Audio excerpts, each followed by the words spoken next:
Hoje o texto que eu trouxe para vocês fala assim da fé, né? E o texto fala assim, o tamanho da sua fé.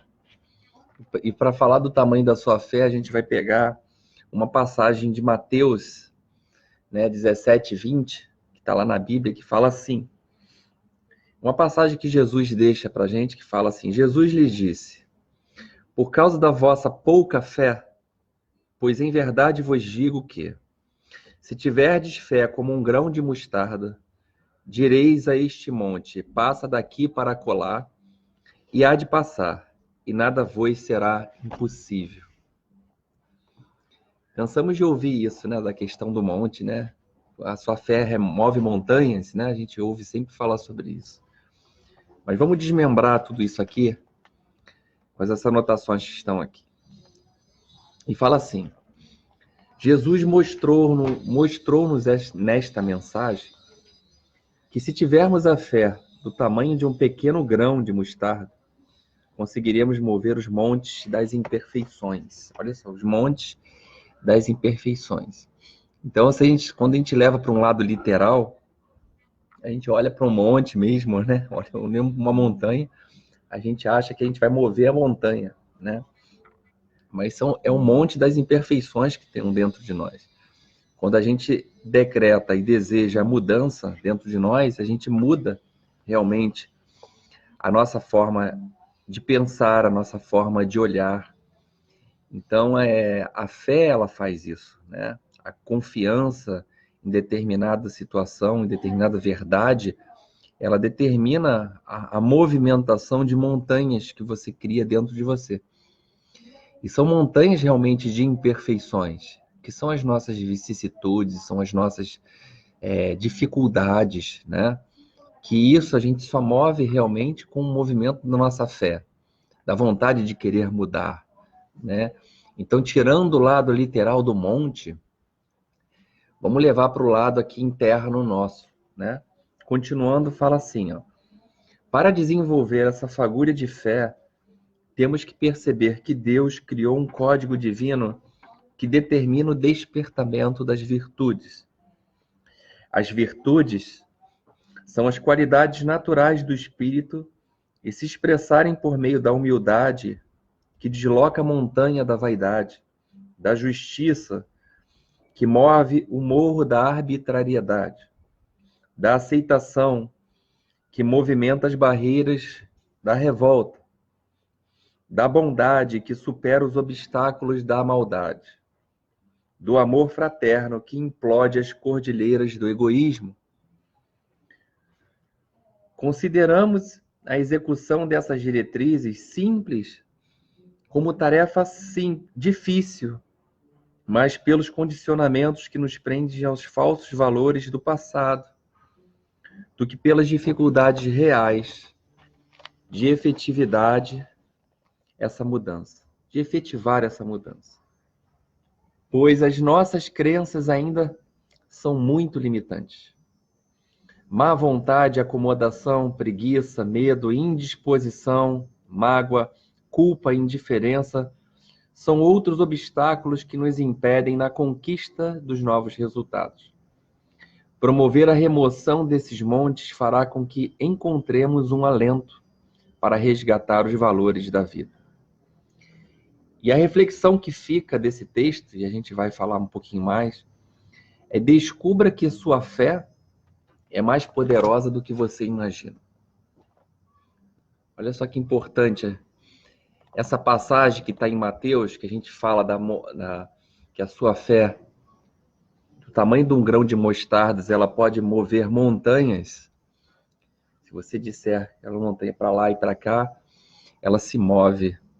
Então, tirando o lado literal, quando você quer realmente trocar a ruindade pela bondade, você muda. Quando você quer trocar a arrogância pela paciência, pelo discernimento, você muda. Quando você quer mudar uma pessoa, quer ser uma pessoa onde as suas virtudes elas despertem para um bom sentido, você muda. Então, isso depende de quê? Da tua fé. daquilo que você confia, daquilo que você acredita, você movimenta coisas dentro de você que são realmente montanhas. Montanhas. E essas montanhas, se a gente realmente não mudar elas de lugares, elas acabam sendo intransponíveis, sabe? É aquela forma que a gente não conseguir mais lidar com elas, porque elas já tomaram um tamanho, um vulto, que a gente acaba talvez sendo até essa montanha, que não quer mais mudar de lugar, ou tá tão enrijecida que pode vir vento, pode vir chuva, pode vir as situações que a vida e o ambiente lhe proporciona, mas você não tem nenhuma vontade de mudar, né? Ou de se olhar de uma forma diferente. E o que faz a gente realmente mudar é as experiências que a vida nos proporciona. Porque veja o momento todos que nós estamos passando agora, né? Que toda hora a gente toca nesse assunto de certa forma. O que nesse instante, quais são as virtudes que você está despertando para tudo isso? Quando você termina o seu dia, qual é aquela emoção, qual é aquele sentimento que mais você dá força? O que você movimentou aí dentro? Você movimentou alguma montanha de imperfeição? Ou você continua sendo a mesma pessoa? Ou mesmo com o mesmo pensamento? Será que você se permitiu a modificar alguma coisa ou não? Então, o momento que nos impele nesse instante de quarentena, né, que todos nós, a humanidade inteira, de certa forma sofre essa transformação, nos, nos, nos impulsiona a pensar dessa forma.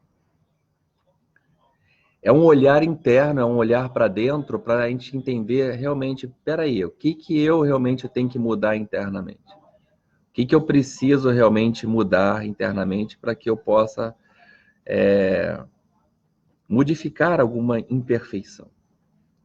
E imperfeição, quando a gente fala, não é deficiência, tá? Isso é muito importante falar.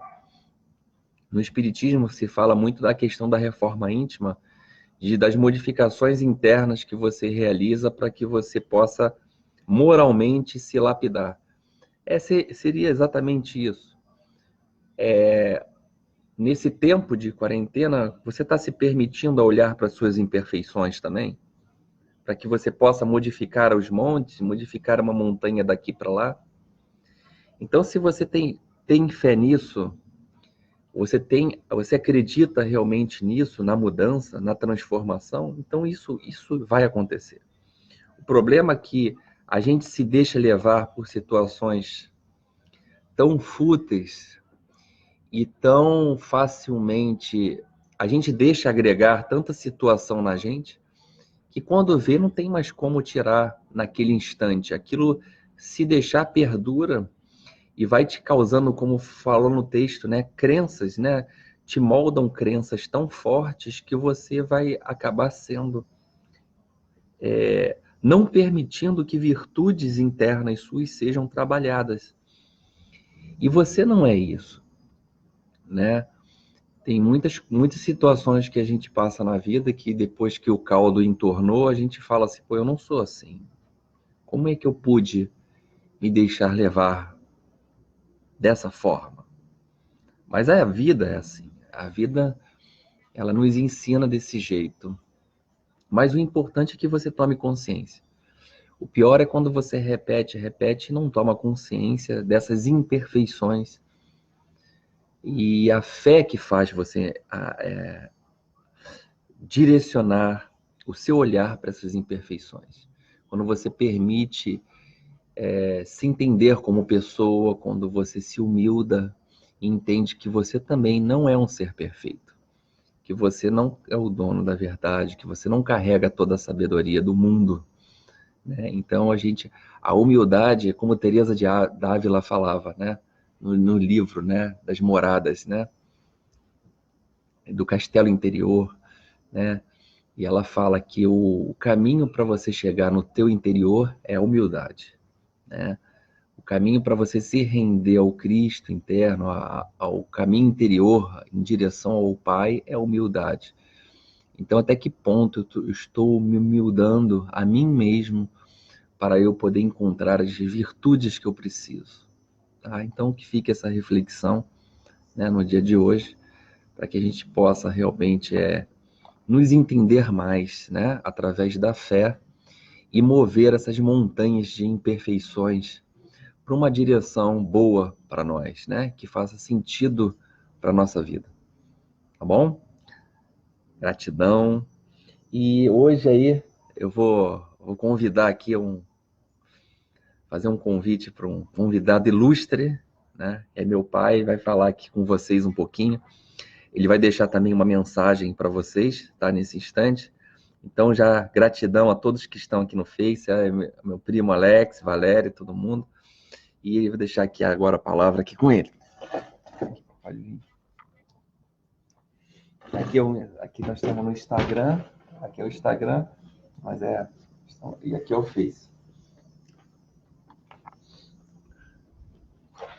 Bom dia a todos que estão assistindo Gotas do Evangelho, que eu estou aqui acompanhando e vendo todas as palavras, as leituras desse livro maravilhoso, né, que orienta, indica, dá rumo, né, a tantos pensamentos que nós temos, né, nessa vida, e que faz com que a gente possa avaliar os critérios de como caminhar, de como fazer o bem, de como procurar buscar as coisas que são importantes, né, para a nossa evolução. Então, eu queria deixar aqui um registro para vocês, né, que hoje, pela manhã, e a cada dia que eu tenho a oportunidade de viver, né, de acordar e de sentir a vida, eu só tenho que agradecer a Deus por tudo isso, né? Isso tem me trazido momentos, ao acordar, de reflexão e de amor. E de uma forma da gente tentar, sempre que possível, passar a todos que estão à nossa volta, né, o sentimento mais puro, né, buscando amar um ao outro e refletir sobre os momentos da nossa vida e do que fazer. Então, eu hoje passei para vários amigos, eu não sei, acho que nesse grupo eu não passei, mas eu vou ler as palavras que eu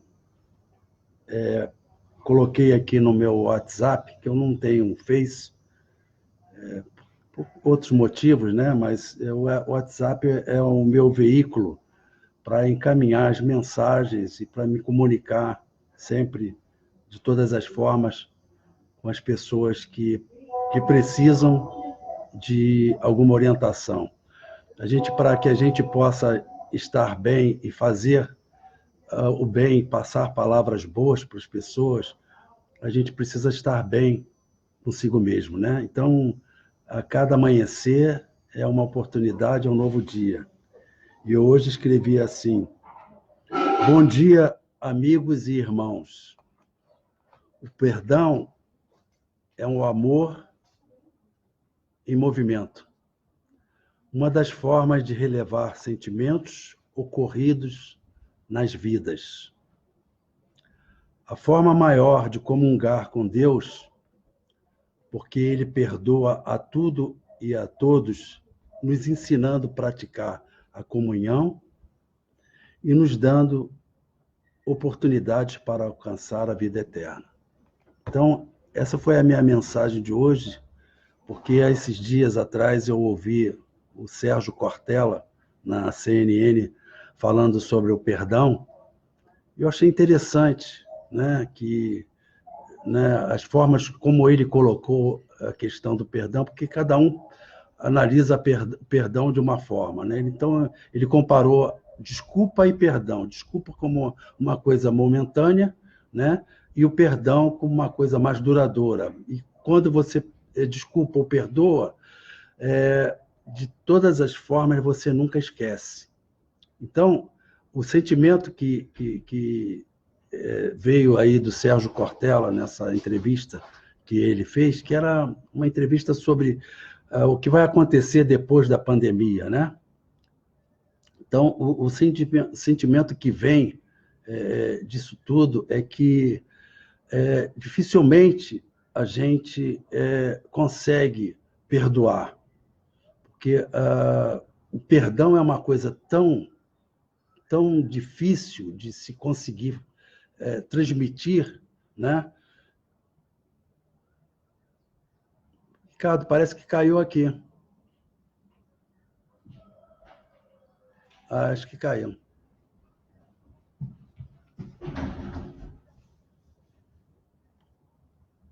Aqui está ok.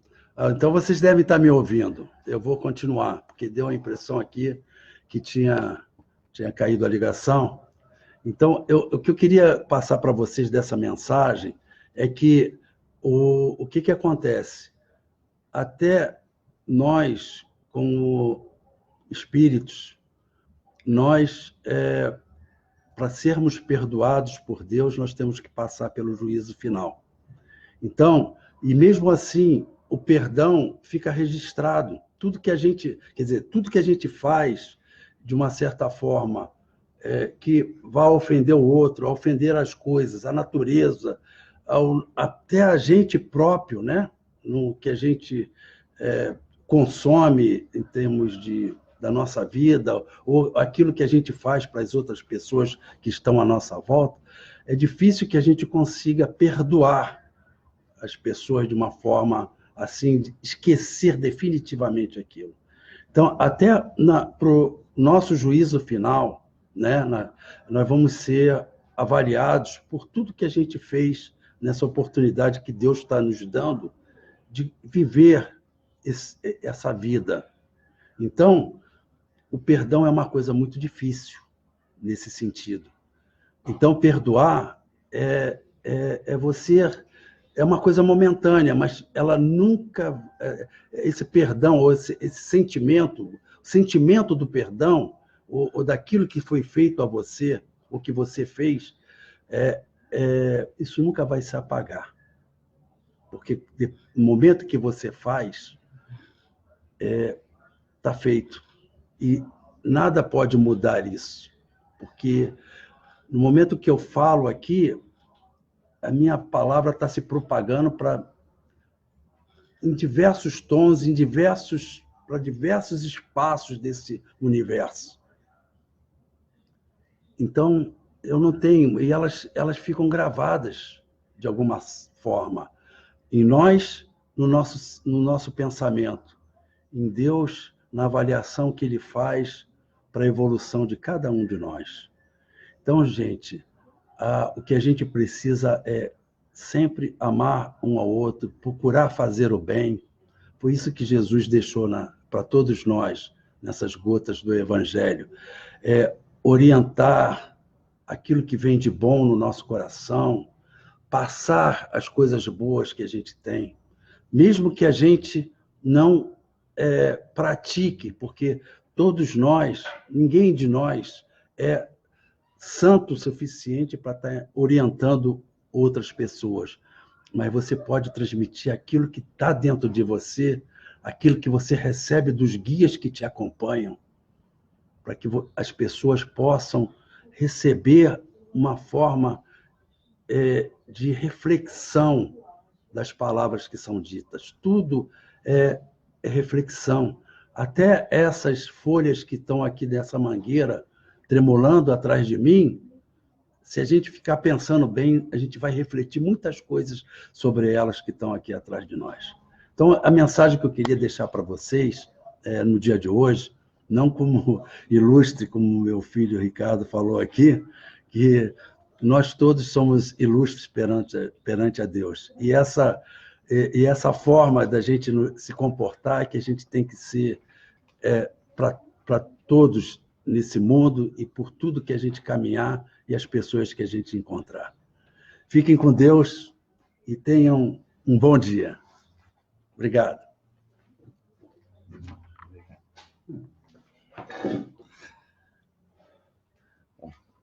Gratidão aí a todos que estiveram aí hoje. Obrigado aí pela presença, pela audiência.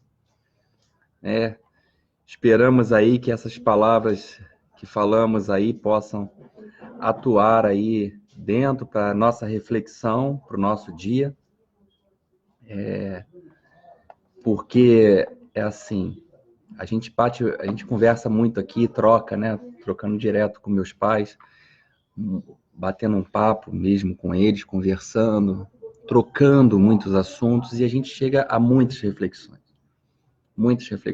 E realmente o que me vem aqui também para passar assim, aproveitem o tempo com todas as pessoas que você ama. Aproveita o tempo para realmente falar eu te amo para quem você ama, para demonstrar realmente seu carinho, seu afeto, seu amor, porque o tempo é isso. O tempo, numa questão de segundos, muda. A vida que vivemos, a chave vira, às vezes, em 360 graus e tudo vira do lado do avesso. Mas uma coisa que é linda e que não, o tempo e o espaço não existe, é o amor. É a forma como a gente ama e os laços que a gente se mantém com aquelas pessoas que a gente ama e que gosta e que deixam na gente história. Então, fortaleçam isso cada vez mais e vamos aos poucos trilhar esse caminho bonito que é a vida, escrevendo a nossa história. Um beijo no coração de vocês. Fique com Deus.